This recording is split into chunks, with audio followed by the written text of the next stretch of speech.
What's going on, everybody? So today I want to showcase my Twisting Blades endgame rogue build. Now, I would like to go ahead and expand upon this later on when I can actually show you all some content in the game, and of course showcase what my experience was with the rogue overall. However, this is a theory craft that I put together just to basically give you an example of what I think is going to be good in the end game. Now, as we suspect, the end game is going to be those nightmare dungeons, and it looks like they scale potentially way harder than the pinnacle boss. Not 100% sure on that one yet, but that's what it looks to be. So if that's the case, we kind of want to optimize for dungeon farming or nightmare dungeon farming.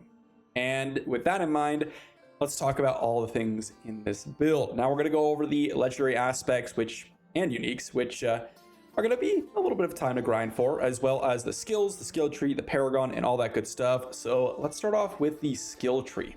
Now, the first thing you might notice is this is eerily similar to my leveling build on the Twisting Blades, and that is because, well, it is going to be good leveling, and it's also going to be good in the end game if you went with the earlier version of my leveling build. The only difference really is I swapped out dash for shadow step because this allows us to have an additional stun break, and this is going to be really important to keep us alive. We're also going to be going with Dark Shroud instead of Concealment because we do want that damage reduction if we're going to push harder and harder content. Generally speaking, in the early game to mid game, damage reduction isn't super important because you just blast through everything unless you're playing hardcore. And then when you reach sort of that end game / mid game point, when you start to wanting to push content, or maybe you up the difficulty, that's when damage reduction starts to get really good. So that's why we're running Dark Shroud. We also have Shadow Clone, Poison Imbuement, Puncture, and Twisting Blades. I know some people talk about how they want to remove the basic from their skill tree. I think that's sort of D3 logic going on right here, where you want to remove your generator, but this isn't really a generator in terms of trying to generate you energy, because we actually already have very good efficient energy usage. This is mainly just to apply vulnerable consistently and always. So I generally think that Puncture is just an amazing basic skill. Arguably, maybe not the highest damage skill, which you're not using it for damage, but arguably the best basic skill, simply for the fact that you could constantly apply vulnerable in a mid to short range on those elites and bosses. So really powerful there. As for the actual skill tree itself, well, we're going to be going for a very similar setup as my leveling build. I want to go through all of this more in depth as we get closer, as I mentioned, to sort of me sharing what my experiences were. But for a brief overview here, we have Puncture and that fundamental Puncture for that vulnerability. We're running Twisting Blades. I still think that the cooldown reduction is going to be more important than the days, although in some scenarios you might want to swap this very quickly and run the days. But the reason why we want to reduce our cooldowns is, one, it's going to work on bosses, right? So we're going to get, when we have Inner Sight and when we spam attacks against bosses, we can reduce the cooldowns of our Poison Imbuement and do some insane stuff. But also, it's really nice to be able to stab someone, jump to the back of them, get 3 seconds off our cooldown, and then jump back with the Shadow Step and constantly repeat that pattern with Poison Imbuement on. So I really like that cooldown reduction, at least for the normal dungeon portion of the nightmare dungeons, right? Assuming there's going to be a boss at the end. We're going to go with 12% close damage reduction. We have Shadow Step here. We also have Weapon Mastery and Dark Shroud. We do want Dark Shroud for the movement speed and the damage reduction. We're also running Exploit and Malice for additional damage. And then we have Poison Imbuement. This is the key skill to do our single target damage, guys. Super massive single target damage. And yet, with Blade Dancer aspect, it's going to turn into an AoE, so it's really strong. Poison Imbuement for our Precision Imbuement for additional crit chance, and then we're going to be running Deadly Venom, Debilitating Toxins, and Alchemical Advantage, all 3 stacks. Additional attack speed's really nice with this build to constantly get our basics off without any issues. Poison dealing less damage, really nice, and just increased poison damage. It's going to be really massive with our Poison Imbuement. Shadow Clone, this is mainly for those elites and bosses, but also works really well with our aspects, as we see later on. Aftermath, just to restore some energy. So this is going to be sort of your key ability to kind of trigger Inner Sight for bosses, which I'll go over more later on. And then Momentum, this is mainly for hitting bosses and for elites. if you're hitting an enemy from behind, you're going to stack a stack of momentum. And ideally, when you're going through and you're doing the dungeon, you're going to hit elites. Hopefully, you can hit them from behind, and then you can get that movement speed, energy regeneration, and damage reduction going through the dungeon. And then hopefully, while you're going through that dungeon, you can hit someone from behind just to keep those stacks up, or multiple stacks up. And then when you get to the boss, it should be relatively easy to keep this up. I like this more because damage reduction and energy regeneration is going to be a little bit more valuable, generally speaking, in nightmare dungeons. Again, if it's similar to greater rifts, like the later greater rifts, you're going to want a damage reduction. You're going to want the ability to acquire additional energy compared to potentially close quarters combat, which is super amazing for just straight up damage. As for the skill tree, that's going to be pretty much it. I will be creating a spreadsheet for the final version of this build soon, so you'll have a follow-up kind of update video on this when I get the ability to kind of share all that. But as for the current iteration of this, I will leave a link to this, by the way, in the description down below. But that's going to be the skills trees. Let's dive into the Paragon board, which is going to be a little bit more interesting. So as for a Paragon board, I will mention the ones that I would like to run and some of the glyphs that I would like to run, as well as some of the focuses here. So we're going to be running the starting board, obviously, and then the No Witnesses, Cutting Stratagem as our second board, Tricks of the Trade as the third, Exploit Weaknesses for the fourth, and then they run as Instinct for the fifth. And what I mean by fifth is the fifth expansion. Now, our glyphs here, there's one in particular that's way better than every other glyph, and that's Closer. When wielding a melee weapon, we just get 10% damage reduction. That is insane. Just taking 10% reduced damage by having a melee weapon is ridiculously good. And you can slot it in, assuming you're going to get it easily, immediately as soon as you reach level 12 or whenever you get those Paragon points. And that initial board has a ton of dex around it. So as long as you pick up the dexterity that you need, you can go ahead and expand the radius and pick up that additional damage reduction, which is going to be pretty massive. Now you do need 4 dex, but you can see here, there's 20 dex here, right? So that's already really nice. And then you can just pick up the additional 20 dexterity, you know, around the radius. So you don't even need to expand the radius, but when you do expand the radius, you can get some extra cutthroat skill damage, which is really nice. As for the rare nodes over here, we have life and damage. These damage nodes are really, really powerful, okay?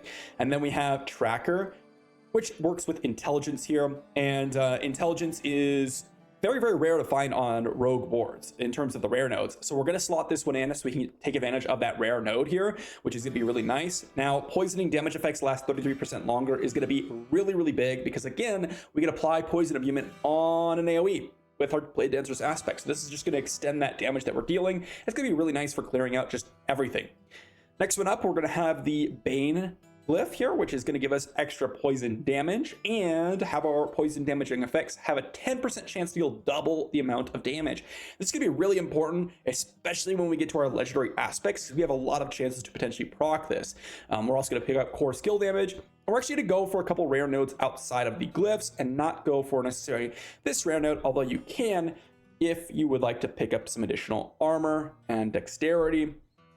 For example, you can take out a point over here and go with a little bit more tankiness if you wish, which isn't a bad thing either. But we're going to sidetrack for this node, which is actually not accurately represented as far as I've seen, because this is the Cutting Stratagem board. So if we go into this board, and this is more consistent, we'll find that this is actually 14% core skill damage and 35% basic skill damage, which is far, far better than what it says here, right? And that's what I want to pick up, assuming that that is the correct node, right? So we're gonna pick up some core skill damage. Then we're gonna sidetrack down here for another node here. And again, this one seems to be a little bit off. It's 10% damage rather than 4% damage as far as I've seen across multiple boards. That other one seems to be more accurate.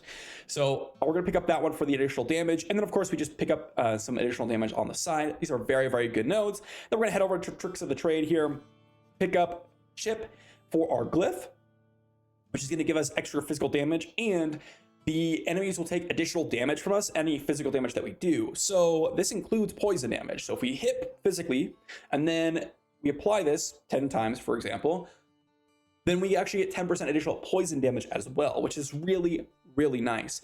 We're also going to pick up this node, which is going to be 16% damage to elites, and these ones over here, which is going to be critical strike damage and additional physical damage. Again, it looks to be, this is the tricks of the trade here, if we scroll over to find tricks of the trade, where is it? It looks to be that this one is a little off, potentially. Where is the, oh, it's down here. This is 10% physical damage. This one says 4%. Typically, the 10% seems more accurate to me. So again, this is gonna be a little bit more valuable than it looks. On top of that, we're gonna pick up the armor, and then we're gonna head down here for close enemy damage and damage reduction from close enemies. This is gonna be really important as we start to approach. Again, keep in mind that we have some levels here, so if you follow this exact path pretty much, you're gonna get a really nice leveling curve as well as the end game curve. You might have to swap out a few things, which I've done at the end game, so you might want to put some earlier game nodes sooner so that you can get more value out of them. But generally speaking, you know, this close damage reduction is gonna be really nice for the end game because we're gonna be sitting on top of bosses trying to twisting blades them and intersight them. Next one is going to be exploit weakness, and we're actually going to pick up a legendary node from this one because whenever we deal damage to a vulnerable enemy, we're going to take 1% increased damage from us for 6 seconds. So this is really important for killing out those bosses. So assuming that rogue isn't just going to one-shot every boss like I did in the beta, because I mean it was like 5-6 seconds at the most for bosses for me, but assuming that doesn't happen over and over again, then the exploit weakness here is going to be really, really nice for just a 15% damage increase. And it's really not that expensive because we want to go ahead and head over here for the rare node anyways, for damage to elites, which is going to help us a lot in that dungeon clear. And then we're also going to pick up the vulnerable damage and all that good stuff over here, and then drop in turf. Now turf is essentially going to give us a little bit of extra close damage reduction and close damage in general, which is going to be really, really quite nice. And then we're actually going to head to a last and final board, and the reason for this is we want to pick up this node here. And again, this one's a little bit off. It's going to be the 10% damage as I mentioned previously, but this is actually going to be a lot of attack speed, and we actually pick up additional attack speed and additional damage around these nodes. These are such powerful nodes. I'm actually going to pick up that rare node in of itself as we kind of approach the end of the Paragon board. Now what you can do is remove the legendary node and then head into the glyph over here and try to use another glyph, which some of them can be okay. But we've actually ran through a lot of the really solid glyphs. Like the first 3 are going to be the most important, right? This damage reduction is just so insane. The initial poison damage effect is lasting longer. It's going to be pretty massive for our poison imbuement, as well as just extra poison damage when they're poisoned. We also have the extra poison damage period and double damage, which is really, really powerful. And then as soon as we get to here, which is the physical damage increasing, and then we have that close damage reduction, there really isn't a ton of amazing glyphs outside of those first 3. All these ones are pretty good as well. So that's gonna be the Paragon board for now. Again, assuming the data mines are correct and all that good stuff, that's what I'm going to go with. Let's dive into the gear. So as for gear, we have a lot of legendary aspects and uniques to go over here. Now let's start off with the legendary aspects, because a lot of people have not really considered this insane combo coming out from the endgame. Granted, most people have spent time in the Codex of Power, but these ones are outside the Codex of Power. So first off, let's start off with the armor pieces. We have Aspect of Might. This is just insane. We get 20% damage reduction, period, for just using our basic. And we're going to be constantly using our basic, especially against those elites. But overall, we just want to use our basics so that we can get that damage reduction. This is also part of the reason why you do not want to drop something like Puncture, because 20% damage reduction is huge, and you can get this for 6 seconds. It's almost like you know, focus restraint, that type of mechanic where you're going around and you're hitting for additional stats every 5 seconds, just like Diablo 3, but this is going to be really, really powerful. Next one is Enshrouding Aspect. This is going to gain us a free Dark Shroud every 3 seconds. That's actually not the reason why we're using it. We're actually using it for the second part, which is each Dark Shroud shadow grants additional 2 to 4% increased damage reduction. This is potentially 4% per stack, okay? And that means that if we see here, 5 protective shadows, 11.2% per active shadow. That means 11.2 times 5, which is 55 or 56%, plus an additional 4 times 5, which is 50 or 70 6% damage reduction. And this can even go further because you can get Dark Shroud ranks on your gear. In fact, we have someone, what's it called? A unique that is going to give us extra ranks to all skills, which we'll go over later. That's going to ramp this up even further. So we could potentially be looking at like a 80-90% damage reduction, assuming you have all 5 stacks of Dark Shroud up. And if you're fighting bosses, this is going to be insanely important because that's basically like Halo of Carini for the Tal Rasha build in Diablo 3 for the Rogue, which is insanely good. Next one is going to be the Ravager's aspect. This is going to give us a Shadow Step additional charge. So we're going to have 2 different stun breaks on Shadow Step alone, as well as the Shadow Clone. And if we increase the damage, and if we kill someone with Shadow Step, we're going to refund a charge, which is really nice. Blade Dancer's aspect on the 2-handed weapon. Now, people might disagree with this one a little bit, saying, oh, you should go with a different aspect on the weapon. However, the key for this is the extra damage that you're getting from this and the orbit damage, okay, also applies the poison imbuement. So you want to ramp this damage up as much as possible, right? Because you can potentially absolutely annihilate people by applying that poison, okay? And then you can really ramp it up even further because you're going to be poisoning them. You can now have increased poison damage, which will ramp up the AoE even further. And this build does not need help on single target, which is what these other aspects are going to do for you, okay? Next one is the aspect of corruption. The imbuement skill is going to have additional increased potency against vulnerable enemies. This is going to be important for, again, single target damage because we're going to have them vulnerable, and then we're going to have potentially 60% increased poison damage from our poison imbuement, which is really, really crazy. Here's where it gets really interesting though. Aspect of imitated imbuement. Your shadow clones also mimic the imbuements applied to your skills. So, for example, if we go ahead and cast Shadow Clone, then cast Poison Imbuement, our Shadow Clone is going to get 16% increased damage, and they are also going to apply Twisting Blades. That's also going to get 80% effectiveness with the imbuement skill. This is nuts because this also works with the aspect of corruption, right? And we're also going to get something else, which is aspect of bursting venoms. Critical strikes with poison imbued skills have a 10% chance to create a toxic pool that deals X poisoning damage over 3 seconds. While standing in this skill on the pool, poison imbuement has no cooldown and no charge limit. So the idea here is, now this one's a little bit more specific for bosses, right? You're not going to get the lucky hit on basically any other standard dungeon push, just for the bosses themselves. But you'll see here, Twisting Blades is a 33% lucky hit, right? And if we're poison imbuement and we're going to get the increased crit strike, we're going to say, okay, we have roughly a 3% chance to apply this. However, because we hit multiple times with the Twisting Blades, now with the aspect, this counts as 2 hits, right? Which is very, very important because of the pullback, and we have that rotate around.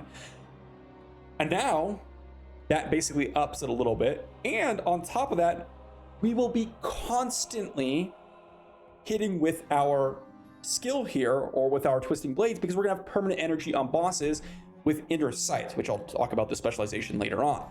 So we're gonna have a lot of potential chances. If you spawn the poison pool, then you'll basically have the poison pool permanently spawned because then you'll be able to infinitely hit with poison imbued skills.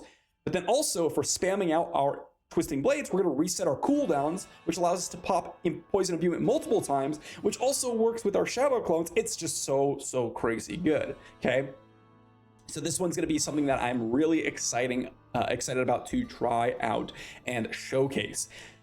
Then we have Edgemaster's aspect for the simple reason that we're going to be running Inner Sight on bosses, and you want to get the maximum increased damage from the Edgemaster's aspect if you can, which Inner Sight will give you. Now, I didn't put on the amulet because you're going to get more damage out of your poison imbuement. That's just kind of how things go. But on top of that, you're going to get way more damage in the AoE aspect for dungeons, and you don't need help on single target fights because of these two right here in combination with everything going on. Lastly, well, actually that was the last one. So let's talk about the uniques because we have 3 uniques here. The first one's going to be the Harlequin Crest, and this one's going to be so good because we're going to get basically 20% damage reduction, assuming it's maxed, right? 10 to 20% damage reduction, and 4 ranks in all skills, guys. That means Twisting Blades is going to be even more damage, Poison Imbuement's going to be more damage, Shadow Step's going to be even better, right? If we showcase here, you can see we're just going to get increased damage, which actually can take advantage of our Ravager's aspect. Shadow Clone, well, I actually don't even think this changes much. I'm not actually 100% sure on the increasing Shadow Clone ranks. I'm not sure if that even works. But also, Dark Shroud's going to give it extra damage reduction and all that good stuff. So this is super powerful, but mainly for the damage reduction, honestly. And we kind of do want that when we're pushing harder content. Grasp of Shadows is going to be the next one here, and I'm actually moving myself over so you guys can see a little bit better. But the Grasp of Shadows, extra ranks to core skills, extra Shadow Clone damage, extra vulnerable damage, and then lucky hit when we damage a vulnerable enemy with a Marksman or Cutthroat skill, which both my basic and the core skill are going to be Marksman or Cutthroat. You have a 30% chance to summon a Shadow Clone that mimics your attack. So now, with the lucky hits, we have a potential chance of spawning a Shadow Clone that mimics our Poison Imbuement, that also has a chance to spawn that Poison Field. So we just basically add on additional chances. Now this is a low chance, but again, we are constantly going to have the enemies vulnerable, and we're going to be spamming out Twisting Blades due to Inner Sight. So this is actually not as rare as you might think. Moving over again, we have Condemnation as our last unique, and this is going to be a bunch of additional damage when spending combo points. Now this is specifically for dungeon clearing and running through the standard fights, not boss clearing. We can run it for bosses if we wish, but generally speaking, the stats on this is going to be really good, and the ability to generate additional damage when spending 3 combo points is going to be absolutely massive for us to kind of one-shot everyone in a row, right?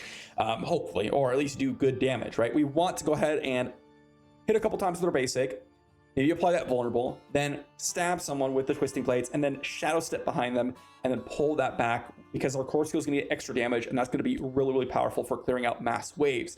This is going to be super powerful as a unique. So that's going to be the entire legendary aspects. Let's dive into the gems and stats and wrap this up. So let's talk gems, stats, and specialization, because I've kind of alluded to it the entire time, but we're going to be running combo points for just standard clearing of the dungeons, because it's going to be much easier for us to get extra value out of combo points. You could also run preparation potentially, but I'm not a huge fan of preparation, simply for the fact that, well, we don't need to reset our cooldowns. More so, we just want to get our massive burst damage out from our combo points, and we have Condemnation to work with that, which is going to be really nice. And then on bosses, we want Inner Sight. The main reason we don't want to run Inner Sight anywhere else is because it spawns on a random target. If it's a boss, it's going to spawn on the boss, which is great because we get unlimited energy. And that's also why we generate energy with our Shadow Clone, because basically we're going to run up to the boss, basic, core skill, Shadow Clone, core skill, Inner Sight is going to proc, boom, we're going to be on to the races. So that's going to be the specializations. As for gems, we're actually running Amethyst. Now it might be like, wait a second, why are we running Amethyst? What the heck is going on? That is because Amethyst is actually going to give us more damage than something like Emerald will overall in the dungeon clear, because we have so much damage coming out from our Poison Imbuement.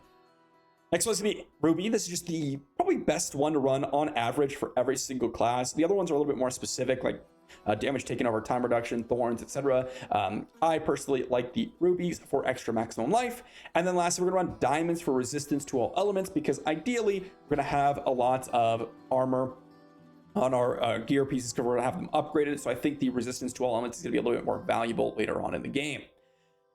Lastly, stats here, and this is going to be where it gets a little bit more interesting, because there's so many things to go over, and I'm not going to spend a ton of time on this because, well, we don't have the game in front of us and we can't min-max the stats. So this is going to be one of those things where, along with Paragon, we kind of have to test it out way more before we really figure out what the best is. But as for stats that I think are going to be good, crit strike chance, crit strike damage are going to be always good. Vulnerable damage is going to be good, but the ones that I really prefer, damage with imbued, okay, because this is going to increase the Twisting Blades damage that is going to be imbued by poison, which is going to be very powerful. Damage versus poisoned, where is it? Damage versus poisoned. There is a damage versus poisoned, but not shown in this list, I don't think. Yeah, so damage versus poison is going to be good because we're going to be constantly poisoning enemies. Also, damage with core, damage with cutthroat, all good. all good. And of course, damage versus close. Damage versus close is going to be pretty amazing because we're always going to be close to the enemies if you're hitting with the twisting blades on a boss, or if you're going up and hitting someone.